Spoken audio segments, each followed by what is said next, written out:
At Arizona State University, we're bringing world-class education from our globally acclaimed faculty to you. Ranked #1 in innovation for 10 consecutive years and #2 among public universities for employability, ASU isn't just ahead of the curve, it's creating new paths to success. Earn your degree from the nation's most innovative university.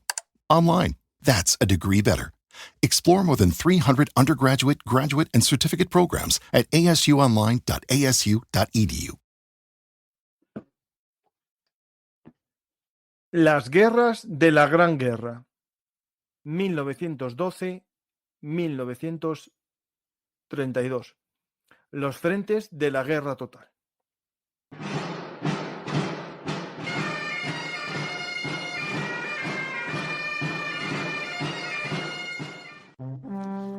Armas, batallas y hombres que cambiaron el curso de la historia. Esto y mucho más en Bellum Artis Historia Militar.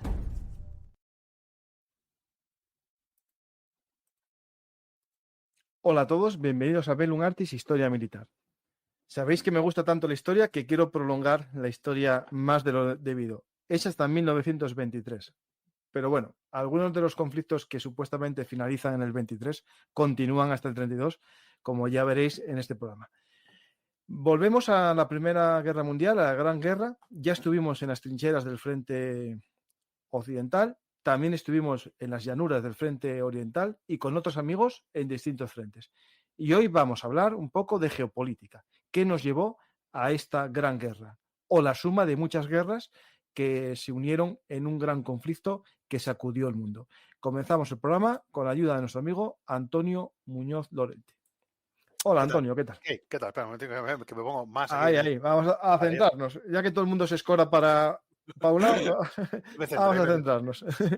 Pues, Antonio, vamos a intentar ver, bueno, me vas a explicar y yo voy, como siempre, a aportar alguna cosa o incluso preguntar lo que no sé para aprender de esta guerra de guerras, ¿no? Es decir, muchas veces se habla de la Primera Guerra Mundial como un conflicto, pero viendo hacia atrás y hacia adelante, ¿no? En el conflicto, vamos viendo que ya había conflictos entre distintas potencias que se van uniendo y parece que todas se funden en un gran cataclismo cuando realmente muchos de ellos eran conflictos entre unos estados que no tenían vinculación con otro estado, pero se unen porque a su vez tenían un pacto secreto que a su vez se unió con otro y eso nos produce la Primera Guerra Mundial, ¿no? Sí, por eso he elegido el título de Las guerras de la Gran Guerra. Antes de seguir, como aquello que dicen noblesse oblige, los franceses, he de decir que hay un libro que se llama Las guerras de la Gran Guerra, que es un libro que yo recomiendo vivamente. Es un libro de dos autores españoles, Francisco Veiga y Pablo Martín, que es generalmente la editorial Catarata publica libros muy interesantes de ciencia, de política y tal. Yo recomiendo los títulos que se puedan comprar y he sacado un poco el título de este libro de Francisco Veiga, que yo soy apasionado de la obra de Francisco Veiga, de todos los libros que escriba, lo recomiendo. Entonces, lo que vamos a hablar ahora aquí, vamos a hablar esta tarde es, como indica el título del programa y el título del libro, es de que la Primera Guerra Mundial no consiste solo en la guerra de las trincheras. Esta es una visión muy eurocéntrica. Es decir, no empieza en julio de 1914 y acaba en noviembre de 1918. Hace unos días se cumplió el 106º aniversario del final de la guerra. Un aniversario un poco pasado por agua porque tenemos una guerra en Europa y que precisamente es una guerra que es nieta de la Primera Guerra Mundial. Los autores del libro, Veiga y Marín, dicen 2014, o valdría para 2024, es más nieto de la Gran Guerra de 1914 que hijo de la Segunda Guerra Mundial de 1945. Es decir, nuestra época de alguna manera procede más del final de la Primera Guerra Mundial o de la Primera Guerra Mundial que no de la Segunda Guerra Mundial. Lo que ocurre es que la Primera Guerra Mundial ha quedado de alguna manera como una especie de patito feo de las guerras, porque la Segunda Guerra Mundial la superó en violencia, la superó en criminalidad, la superó en todos los baremos, digamos, de la barbarie humana, ¿no? De alguna manera. Aunque no les quedó no fue por ganas, en la primera, realmente. Y otra cosa que tiene la Segunda Guerra Mundial que la hace una guerra como más, entre comillas, popular o más inteligible, en cierta forma, es que es una guerra en la que está muy claro los buenos y los malos, ¿no? Es una guerra de la democracia contra el fascismo, aunque también en el bando de las democracias la Unión Soviética no se puede calificar precisamente como una democracia, sino que está más cerca de lo que entenderíamos como una tiranía, ¿no? Pero en general, digamos, se reconoce que es una lucha de la libertad contra la tiranía fascista, por decirlo así. Mientras que la primera, en ese sentido, no queda muy claro, porque, bueno, la Alemania guillermina o el Imperio Austrohúngaro también tenían parlamentos, ¿no? Es decir, es una guerra que muchas veces se interpreta como una guerra entre imperios. Por ejemplo, tiene también una visión a la que ha ayudado mucho la visión de las trincheras, ¿no? Una guerra inútil, una guerra absurda, una guerra sin estrategia. Espero que en las tandas de programas que hicimos de Frente Occidental y del Frente Oriental haya quedado claro que sí que tenían estrategia los generales, ¿no? Los generales también de la Primera Guerra Mundial tienen una mala fama extraordinaria, ¿no? Se les considera unos carniceros aislados ahí en sus castillos, enviando a miles de personas al matadero, etcétera, etcétera. Hombres superados en cierta forma por los acontecimientos, ¿no?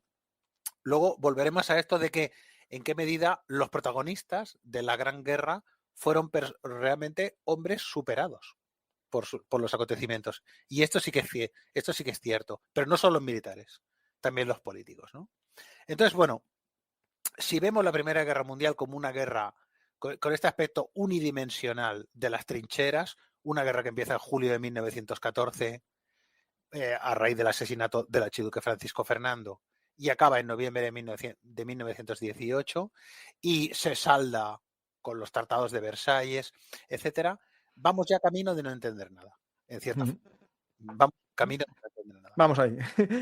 Sería mejor verlo como una especie de, lo que tú has dicho, de entrecruzamiento de guerras que ya estaban, de guerras que cruzan por dentro de la Primera Guerra Mundial y conforman, por decirlo así, una gran guerra global y siguen, en muchos casos, muchas. Hemos puesto un final en 1923 con las dos guerras que todavía persisten o son hijas de esta gran guerra, que serían la guerra greco-turca y luego el final de la guerra civil rusa, pero podríamos seguir más para adelante. Lo que pasa es que ponemos esta cota, por decirlo así, para unificarlo. Son casi 10 años de guerra en que realmente cambian la faz del mundo moderno. Cambian la faz del mundo, literalmente. Es decir, en mucho, tiene este cambio es mucho más acentuado que en la Segunda Guerra Mundial. No, ahora no entraremos si la Segunda Guerra Mundial es una prolongación de la Primera Guerra Mundial, si es que se arreglan, sí. Se arreglan o se desarreglan. Muchas de las cosas que quedaron pendientes, no. Pero la Primera Guerra Mundial en ese sentido es mucho más esencial. El sistema... ¿Te está gustando este episodio? Hazte fan desde el botón Apoyar del podcast de Nivos. Elige tu aportación y podrás escuchar este y el resto de sus episodios extra. Además, ayudarás a su productor a seguir creando contenido con la misma pasión y dedicación. At Arizona State University, we're bringing world-class education from our globally acclaimed faculty to you. Ranked #1 in innovation for 10 consecutive years and #2 among public universities for employability, ASU isn't just ahead of the curve, it's creating new paths to success. Earn your degree from the nation's most innovative university. Online, that's a degree better. Explore more than 300 undergraduate, graduate, and certificate programs at asuonline.asu.edu.